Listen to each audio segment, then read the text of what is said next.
आज मेरी तबीयत ज़रा सी ख़राब हुई तो मेरी सास कहने लगी, चलो बेटी तुम्हें डॉक्टर के पास ले चलूं।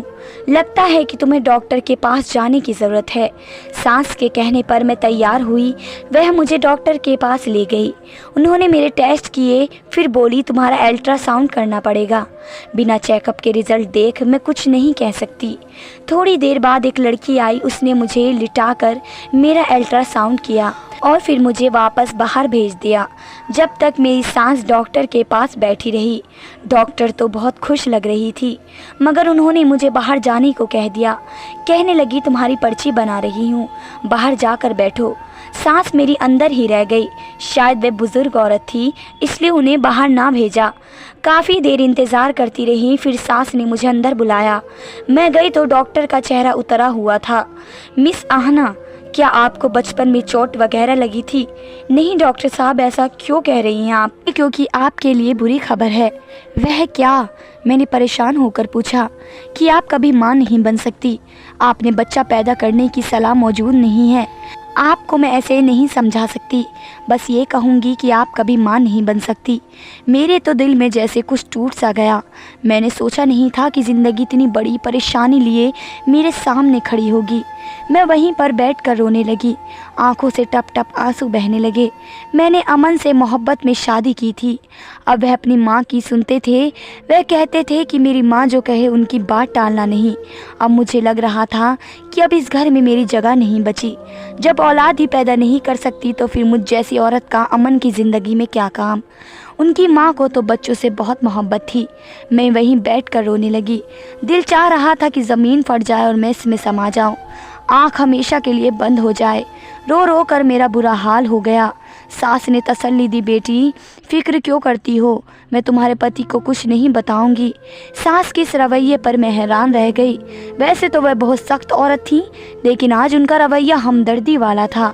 कुछ वक्त बाद वह बोली, बेटी अगर तुम कहो तो मैं तुम्हें एक जगह ले जाऊं जहां मैं तुम्हें ले जाना चाहती हूं। वहां जितनी भी औरतें आती हैं उनके साथ कोई भी मसला हो या फिर बच्चे मरे हुए पैदा हों, उनकी दवाई से सब ठीक हो जाता है। वह सिर्फ 7 गोलियां देती हैं और उसके बाद तुम्हारे घर में खुशखबरी पक्की। यह डॉक्टर लोग तो झूठ बोलते हैं, उनको तो बस अपना पैसा कमाना है।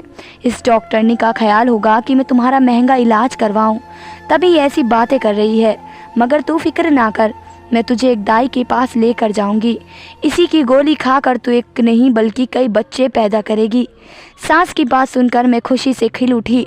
उन्होंने बताया कि बेटी निशा को भी उन्हीं के पास लेकर गई थी। दाई की 7 गोलियां खाने के बाद वह इसी महीने प्रेग्नेंट हो गई। मेरे दिल में उम्मीद की किरण जाग गई। शाम को सास ने कहा कि मेरे साथ दाई के पास चलना। बेचैनी से शाम का इंतज़ार कर रही थी। शाम हुई तो सास ने मुझे चादर ओढ़ने को कहा। हम लोग दोनों दाई के मकान पर पहुँचे।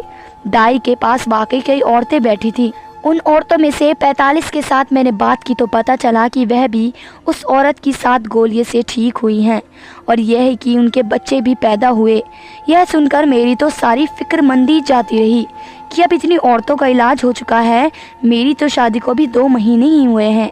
बहरहाल दाई के पास गई तो उन्होंने प्यार से मुझे दम किया और फिर 7 गोलियां मुझे देकर बोली, बेटी ये गोलियां पाबंदी से खा लेना, उनमें से एक भी छूटने ना पाए। और हाँ, साथ में जो भी कहूँ वह करना होगा। मेरी सास ने कहा, आप मुझे बताइए, मैं इसका अच्छे से ख्याल रखूँगी। यह मेरी बहू है, मेरी जिम्मेदारी है।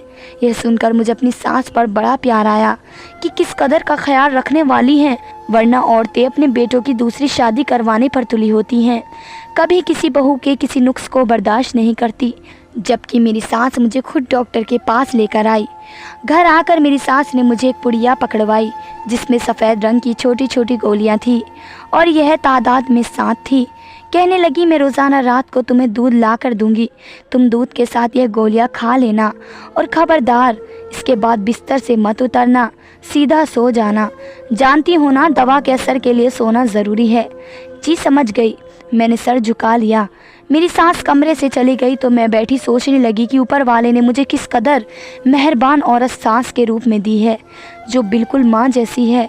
थोड़ी देर बाद अमन आ गए। मैंने उनसे इस बात का जिक्र नहीं किया।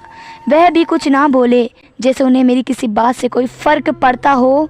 जब यह पता चलता कि मैं कभी माँ नहीं बन सकती तो उनके चेहरे का रंग उड़ते ज़रूर देखा था। इसी रात मैंने एक सफ़ेद गोली मुंह में रख ली, मगर गोली मुंह में रखते ही मेरी तबीयत ख़राब होने लगी। ऐसा लगा जैसे मैंने कोई अजीब जहरीली चीज़ खा ली हो, मगर फिर अपनी औलाद के लिए मुझे इतना तो करना ही था। मैंने बड़ी मुश्किल से यह गोली अपने हलक से उतारी। अब बस इंतज़ार कर रही थी कि कब ये गोलियां पूरी हो और कब मैं अपने पति को खुशखबरी दूं। 2-3 दिन खैरियत से गुजर गए, मगर एक बात से मैं बहुत ज़्यादा परेशान थी कि मैं जब भी सुबह उठती मेरी कमीज़ पर काले रंग के दाग लगे होते। उन दागों के निशान भी समझ नहीं आते कि ये कैसे लगे हैं। इसके अलावा मेरा सर भारी होता और पूरे जिस्म में दर्द होता। इस चीज़ ने मुझे परेशान कर रखा था, मगर मैं अपनी सांस से कुछ ना कहती, कहीं वे दोबारा मुझे किसी डॉक्टर के पास ना ले जाएं। वैसे भी वे मेरा बहुत ख्याल रखती थी। आज मैं बहुत खुश थी क्योंकि मेरा कोर्स पूरा होने वाला था। मेरे पास अब सिर्फ आखिरी गोली रह गई थी। मैं रात हुई तो सोचने लगी कि आज आखिरी गोली खा कर सो जाऊंगी। इसके बाद शायद जल्दी ही मुझे खुशखबरी सुनने को मिल जाएगी। इसी खुशी में गोली मेरे हाथ से गिर गई। रात का वक्त था, कमरे में हल्का हल्का अंधेरा था। मैंने गोली ढूंढने की बहुत कोशिश की, मगर वह मुझे कहीं ना मिली। फिर मैं जाकर टॉर्च ले आई, बेड के नीचे हर जगह देख लिया, मगर मेरी गोली गुम हो गई।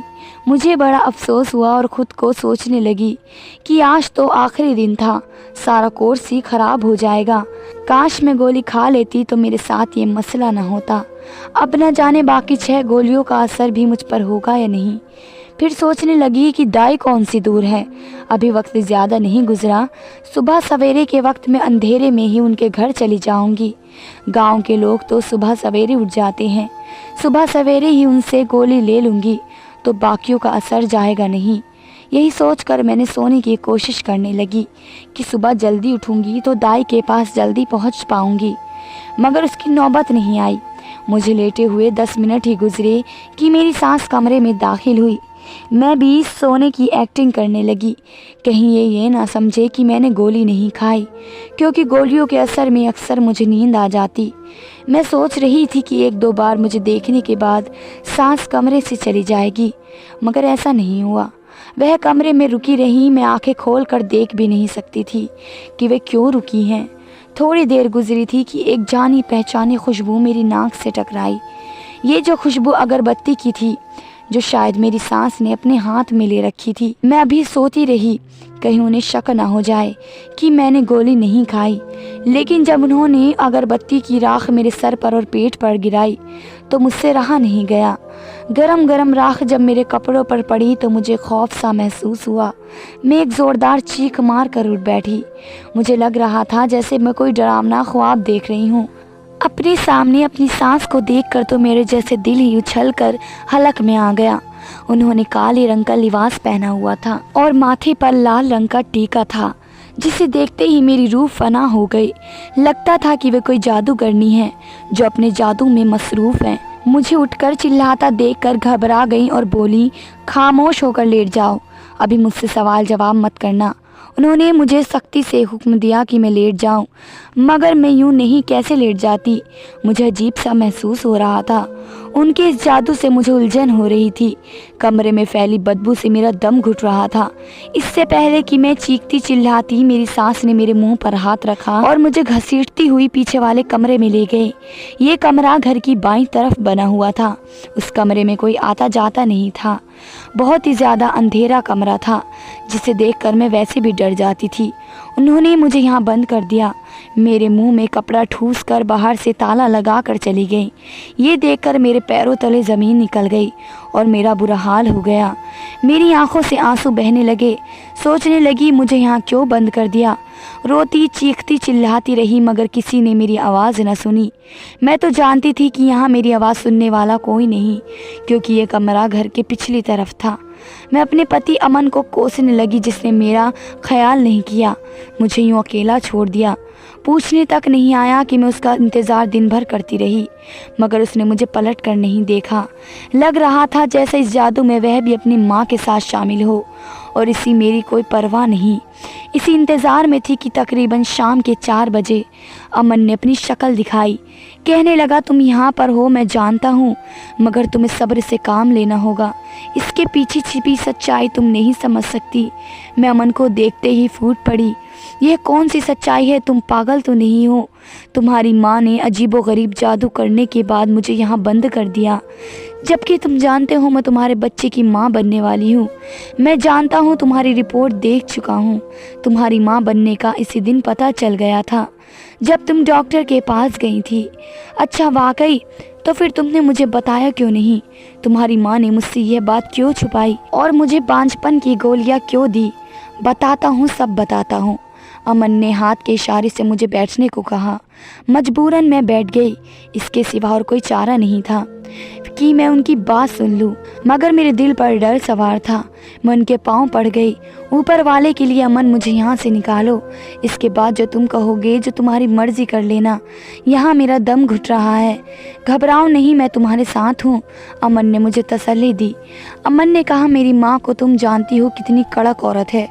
औरतें उनसे फूंक मरवाने आती हैं और सभी का फ्री में इलाज करती हैं।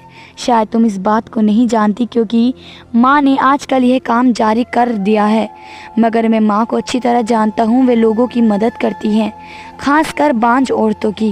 वह चाहती हैं कि कोई औरत उनके दर से खाली न जाए।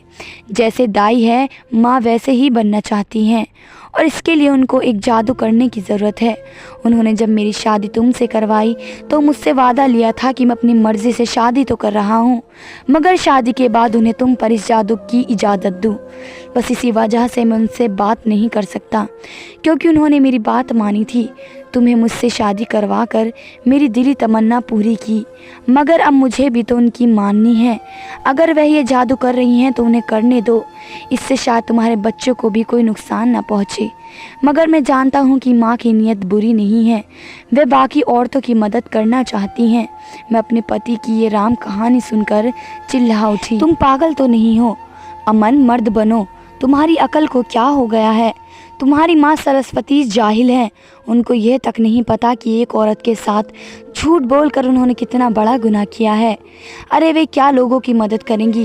वे तो अपने बेटे की नस्ल ख़त्म करने पर तुली हैं। अगर मैं बांझ नहीं थी तो मुझे वे खतरनाक गोलियां खिलाने की क्या ज़रूरत थी? और तुम कैसे बाप हो? तुम अपनी औलाद की भी फिक्र नहीं? क्या ये बच्चा चला जाए तो तुम्हें कोई दुख नहीं होगा? अमन ने इत्मीनान से कहा। मुझे दुख नहीं होगा। ऊपर वाले ने एक दिया है तो वो और भी देगा। तुम सब्र करो। वैसे भी तुम्हारा तो अभी पहला महीना है। कौन सा ये बच्चा इस दुनिया में आ गया है? अमन में कोई बात नहीं जानती। बच्चा दुनिया में नहीं आया तो उसका ये मतलब नहीं कि तुम इसके अपने हाथों से मार डालो। तुम्हें ये बात समझनी चाहिए कि तुम्हारी माँ जो कर रही है वह सरासर गलत है।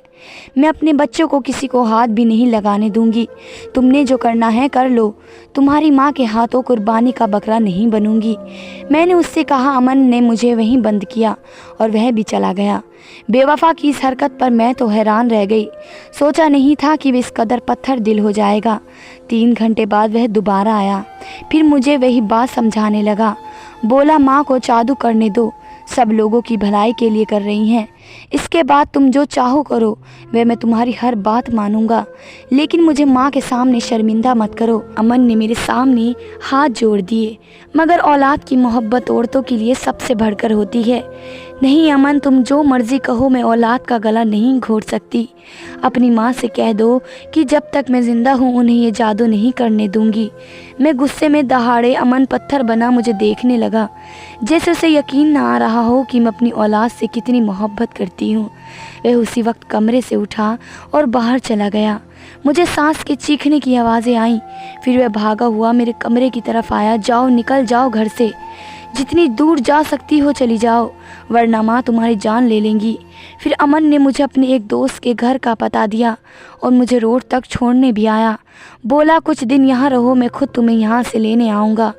माँ का जुनून सर पर सवार हो चुका है, मैं तुम्हें नहीं छोड़ेंगी। अमन की बात दुरुस्त थी। सुबह के वक्त मैं अपना ज़रूरी सामान लेकर अपनी सास के घर से चली गई। मैं दिल ही दिल में दुआ कर रही थी कि जहाँ जा रही हूँ उन लोगों का रवैया मेरे साथ अच्छा रहे। वहाँ पहुँची तो उन्होंने मेरे साथ बहुत अच्छे से स्वागत किया। शायद मेरे पति ने उन्हें पहले से बता दिया था कि मैं आ रही हूँ। उन लोगों के घर मुझे किसी किस्म की कोई तकलीफ़ नहीं हुई। मैं आराम से 6 महीने बाहर ही। उस दौरान अमन ने मेरी खबर न ली। मेरी उम्मीद टूटने लगी। लगता था जैसे वह कभी पलट कर नहीं आएगा। मगर फिर एक दिन जिसके घर में मैं रहती थी, उन्होंने मुझे खबर दी कि मेरा पति मुझे लेने आ रहा है। मैं खुशी से फूले नहीं समा रही थी। मेरा आखिरी महीना चल रहा था। उन दिनों औरत को पति की ज़रूरत होती है। वे अपना सुख दुख उसी से कहती हैं, अपनी तकलीफ़ का साथी बनाती हैं। अमन आए तो उनके चेहरे पर परेशानी थी। काफ़ी अरसों के बीमार और परेशान लग रहे थे। आते ही मेरे आगे हाथ जोड़ दिए, मुझे माफ़ कर दो, मेरी माँ को भी माफ़ कर दो। अमन तकरीबन रोने को आए थे। अमन क्या हुआ है, आप यूं क्यों रो रहे हैं? तब अमन ने मुझे बताया कि माँ को उनके किए की सज़ा मिल गई। उनके साथ जो हादसा हुआ इसने उनकी हालत बिगड़ गई। वे अपना दिमाग खो चुकी हैं और अब अजीबोगरीब बातें करती हैं। लोग उन्हें देख देख कर हंसते हैं और वे ज़िंदगी मौत की कशमकश में हैं। अमन की बात ने मुझे परेशान कर दिया। अपने पति की बातें सुनकर मैंने अपनी सास को माफ़ कर दिया। माफ़ करने में ही भलाई है। ज़िंदगी के आखिरी दिनों में मैंने उनकी भरपूर खिदमत की। वे मुझसे बार बार माफ़ी मांग रही थी, मगर उन्होंने न जाने किस किस का दिल दुखाया था कि उनकी मौत इंतहाई तकलीफ़ से हुई। उनकी जान जैसे किसी कांटे में अटकी हुई थी। ये हालत देखकर मुझे भी बहुत दुख हुआ। मैंने दिल में पक्का इरादा कर लिया कि मैं कभी ज़िंदगी में भूल कर भी इस इंसान का दिल नहीं दिखाऊंगी और ना ही कोई जादू टोना करूंगी। चाहे ज़िंदगी में मायूसी मिले, अगर किसी चीज़ की तमन्ना है तो उस पर ऊपर वाले से मांगना चाहिए। इंसान ये जादू टोना करके कुछ हासिल नहीं कर सकता। धन्यवाद दोस्तों।